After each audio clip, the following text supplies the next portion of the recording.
Imaginez une flotte remplie de corvettes complètement invisibles, de sous-marins chasseurs silencieux et du tout premier porte-drone au monde. La marine turque n'est plus seulement un acteur régional, elle s'est transformée en un véritable monstre de puissance sur les flots. Mais avec une puissance de feu aussi hallucinante sur l'eau, quel navire est le champion incontesté des poids lourds? C'est ce que nous allons découvrir aujourd'hui en explorant le top 10 des navires de guerre les plus avancés des forces navales turques.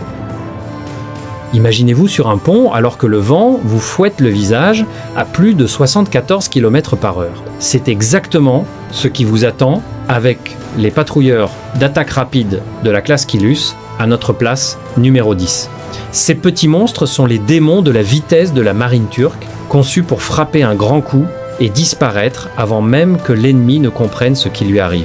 Ils peuvent sembler minuscules à côté d'un énorme porte-avions, mais croyez-moi, leur force de frappe est absolument dévastatrice. Ils transportent 8 puissants missiles anti-navires capables de couler des bâtiments plusieurs fois plus grands qu'eux. Imaginez une minuscule guêpe avec la piqûre d'un scorpion géant. Ils sont construits avec une structure furtive pour échapper aux radars ennemis, ce qui les rend parfaits pour des attaques surprises dans les eaux côtières resserrées. Pensez-y. Comment se défendre contre quelque chose qu'on ne peut même pas voir avant qu'il ne soit trop tard? La marine turque utilise 9 de ces vedettes rapides pour verrouiller ses mers. Ils utilisent des moteurs à turbine à gaz avancés pour obtenir une accélération incroyable. C'est comme installer un moteur de fusée sur un hors-bord. La coque est spécialement profilée pour dévier les ondes radar et les armes sont parfaitement intégrées. Ils mesurent environ 62 mètres de long et déplacent près de 550 tonnes d'eau. C'est un sacré poids qui se déplace à une vitesse fulgurante sur les vagues.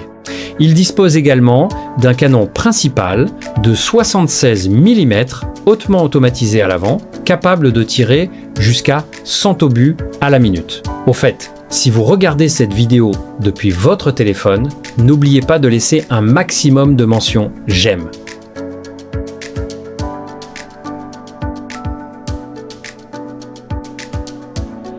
Maintenant que nous avons fait le tour des démons de la vitesse, parlons d'un genre de danger totalement différent. L'océan est truffé de pièges cachés et c'est là que les chasseurs de mines de la classe Aydin entrent en scène à la place numéro 9. Ce ne sont pas des navires de guerre ordinaires qui foncent au combat tous canons dehors. Non, leur boulot est bien plus terrifiant puisqu'ils recherchent des bombes sous-marines conçues pour faire sauter des flottes entières. Imaginez-vous en train de marcher dans une pièce sombre remplie d'explosifs cachés. C'est leur quotidien. La classe Aydin utilise une coque très spéciale faite d'un matériau non magnétique, plus précisément du plastique renforcé de fibres de verre. Pourquoi ? Parce que de nombreuses mines navales explosent à l'instant même où elles détectent du métal à proximité. Si ces navires étaient en acier, ils sauteraient instantanément. Ils utilisent des systèmes sonars ultra perfectionnés, capables de repérer un objet pas plus grand qu'un ballon de football à des centaines de mètres de profondeur sur le fond obscur de l'océan. Une fois qu'ils ont trouvé une mine, ils ne se contentent pas de lui jeter des cailloux. Ils déploient des robots sous-marins de pointe qui plongent pour neutraliser la menace en toute sécurité. C'est une partie d'échec lente et intense où la moindre erreur signifie la catastrophe absolue. La marine turque exploite 6 de ces bâtiments hautement spécialisés pour garder ses voies de navigation totalement sûres. Il déplace environ 545 tonnes et avance à une vitesse prudente de 14 nœuds pour s'assurer de ne rien déclencher en dessous.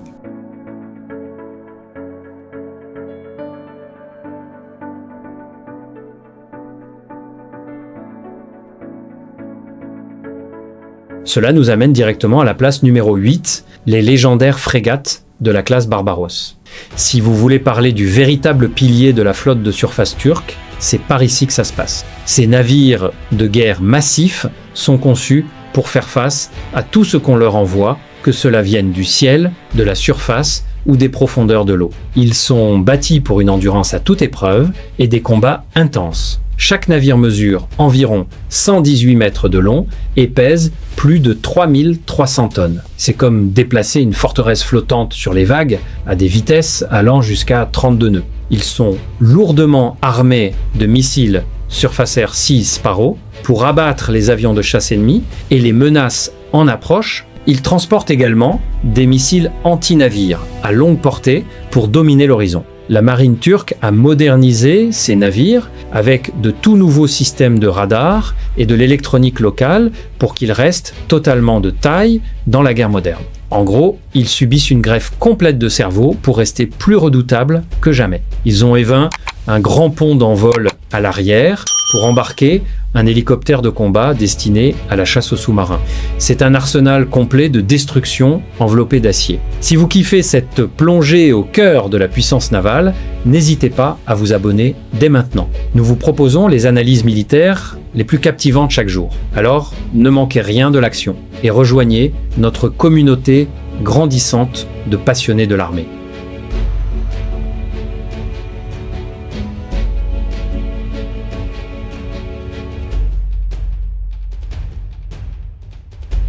À la place numéro 7, nous découvrons les robustes corvettes de la classe Bourak. Ces navires ont une histoire fascinante, car ils ont été construits à l'origine pour la marine française avant d'être transférés et lourdement modernisés par la Turquie. Ne vous laissez pas avoir par leur âge, car ces corvettes sont comme des champions de boxe à l'ancienne qui savent toujours comment infliger un chaos dévastateur. Elles sont spécialement optimisées pour la patrouille côtière et la guerre anti-sous-marine, ce qui les rend parfaites pour protéger les eaux nationales. Elles mesurent environ 80 mètres de long et déplacent près de 1300 tonnes. Ce ne sont peut-être pas les plus grands navires de la marine, mais ils sont incroyablement fiables et costauds. La marine turque les a dotés de capteurs modernes et de suites de guerre électroniques pour s'assurer qu'ils voient les ennemis arriver à des kilomètres. Ils sont armés d'un canon principal de 100 mm, capable de pilonner des cibles sur la côte ou en mer, ainsi que de missiles anti-navires et de grenades sous-marines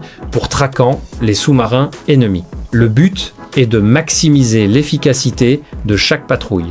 Ils agissent comme un bouclier parfait pour la côte, libérant les plus grandes frégates pour des missions internationales de plus grande envergure. C'est incroyable de voir comment un bon programme de modernisation peut transformer un navire de guerre classique en un atout défensif moderne qui continue de servir avec une efficacité redoutable.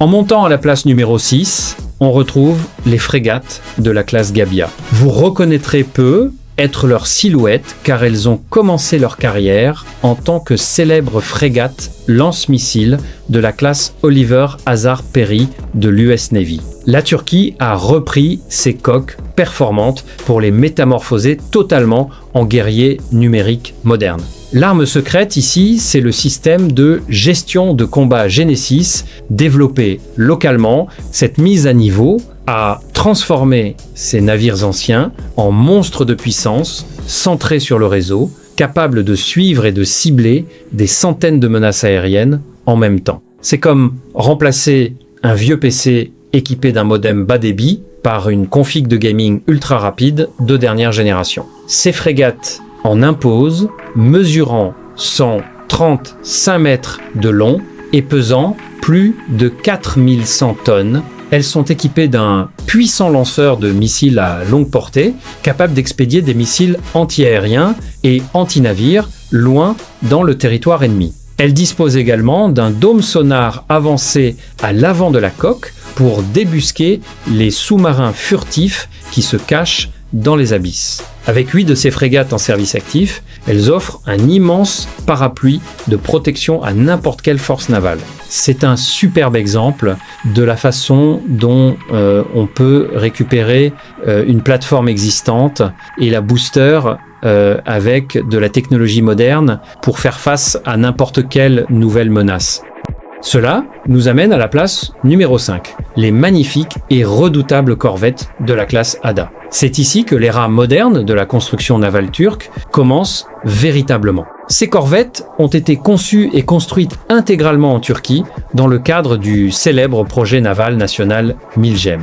La première chose qui saute aux yeux avec la classe Ada, c'est son allure incroyablement profilée et futuriste. Ce n'est pas seulement pour le style. Toute la coque est dotée d'une technologie furtive conçue pour disperser les ondes radar ennemies. Sur un écran radar, ce navire de guerre de 99 mètres de long ne paraît pas plus grand qu'un petit bateau de pêche. Imaginez la surprise d'un capitaine ennemi quand un bâtiment de 2400 tonnes surgit soudain de nulle part. Ils sont taillés principalement pour la guerre anti-sous-marine, équipés de sonars de coque avancés et de lance-torpilles. Mais ils emportent aussi 8 missiles anti-navires modernes et un système de missiles à cellules rotatives pour la défense rapprochée contre les menaces en approche. Ils peuvent atteindre des vitesses de 30 nœuds grâce à un système de propulsion combinant turbines à gaz et diesel. La classe Ada a prouvé au monde entier que la Turquie pouvait fabriquer elle-même des navires de guerre de haute technologie de classe mondiale. Ce fut un tel succès que cela a même débouché sur des contrats d'exportation avec d'autres marines internationales en quête de corvettes modernes.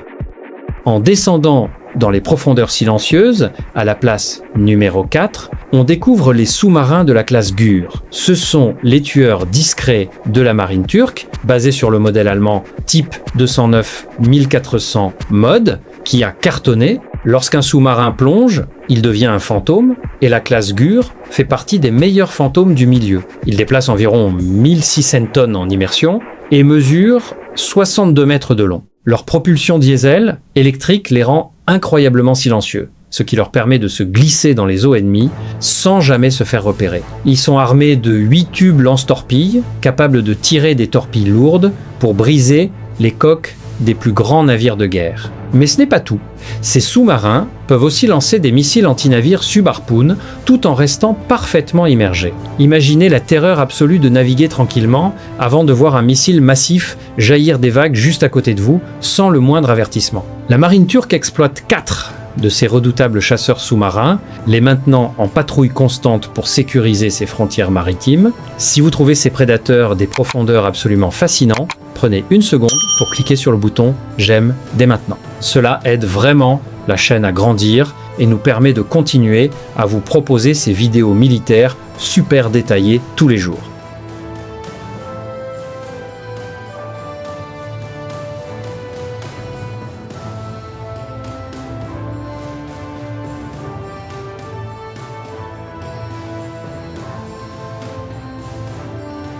À la place numéro 3, nous retrouvons les toutes nouvelles frégates de la classe Istif, également connue sous le nom de classe Istanbul. Vous vous souvenez de la corvette de la classe Ada, dont on a parlé juste avant? Eh bien, voyez la classe Istif comme son grand frère, beaucoup plus grand et lourdement armé. C'est le tout dernier joyau du projet Milgem, mesurant 113 mètres de long et déplaçant environ 3000 tonnes. La marine turque avait besoin d'un navire capable de faire tout ce que fait la classe Ada, mais avec un rayon d'action bien plus grand et beaucoup plus de puissance de feu pour de longs déploiements océaniques. L'élément phare ici est l'imposant système de lancement vertical, armé de missiles surface-hérissard développés localement. Cela signifie que le navire peut se défendre lui-même, ainsi que d'autres bâtiments alliés contre des attaques de missiles de saturation venant du ciel. Il transporte également 16 missiles anti-navires, doublant la puissance de feu des corvettes précédentes. Le niveau de technologie nationale à bord de ce navire est tout simplement bluffant. Des suites de guerre électronique au radar de recherche 3D avancé. C'est un pas de géant vers une indépendance militaire totale pour la Turquie, réduisant sa dépendance envers les fournisseurs d'armes étrangers. Il est profilé, furtif et prêt pour une guerre de haute mer intense partout dans le monde. C'est une véritable déclaration d'intention qui montre à quel point l'industrie locale est devenue pointue. Cela nous conduit à la monumentale place numéro 2, le TCG Anadolu. C'est pas juste un navire de guerre, c'est le plus grand bâtiment de toute l'histoire de la marine turque et il fait office de grand navire amiral de la flotte. Avec ses 232 mètres de long et son déplacement de plus de 27 000 tonnes, ce navire d'assaut amphibie est une véritable base militaire flottante. Mais ce qui rend l'Anadolu vraiment unique et célèbre dans le monde entier, c'est sa reconversion en tout premier porte-drone dédié de la planète. Quand la Turquie n'a pas pu obtenir d'avions de chasse traditionnels pour le navire, elle a pivoté avec brio en modifiant le pont d'envol pour y faire opérer des drones de combat sans pilote ultra modernes comme le Bayraktar TB3 et le drone Kizil Elma. Il arbore un tremplin de type ski jump, bien visible à l'avant, pour aider ses drones à décoller facilement face au vent. Sous le pont d'envol, il peut transporter un bataillon entier de soldats, ainsi que des dizaines de chars, de véhicules blindés et de chalands de débarquement dans son immense radier. Cela donne à la Turquie l'incroyable capacité de projeter une lourde puissance militaire n'importe où sur le globe, qu'il s'agisse de missions humanitaires ou d'invasions amphibies à grande échelle. C'est un véritable tournant pour la géopolitique régionale qui a capté l'attention des experts militaires du monde entier.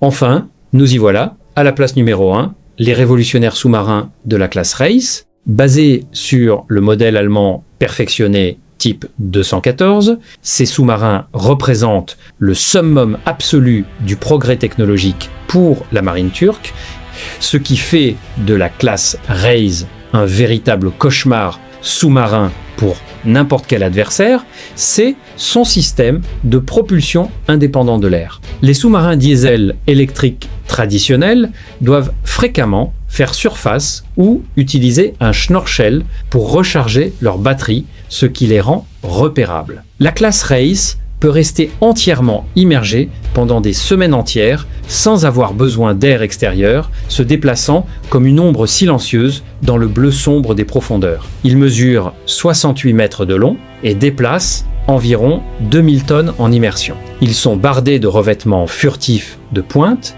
d'hélices à pales en sabre ultra silencieuses et de systèmes de combat hautement sophistiqués. Leurs 8 tubes lance-torpilles peuvent expédier aussi bien des torpilles lourdes que des missiles guidés avec une précision chirurgicale. Il est virtuellement impossible pour les sonars ennemis de les détecter avant qu'ils ne décident de frapper. En ajoutant 6 de ces sous-marins high-tech à son arsenal, la Turquie se dote d'un mur sous-marin impénétrable qui domine totalement les mers environnantes. Ils sont la définition ultime de la puissance navale moderne, mêlant invisibilité totale et létalité dévastatrice.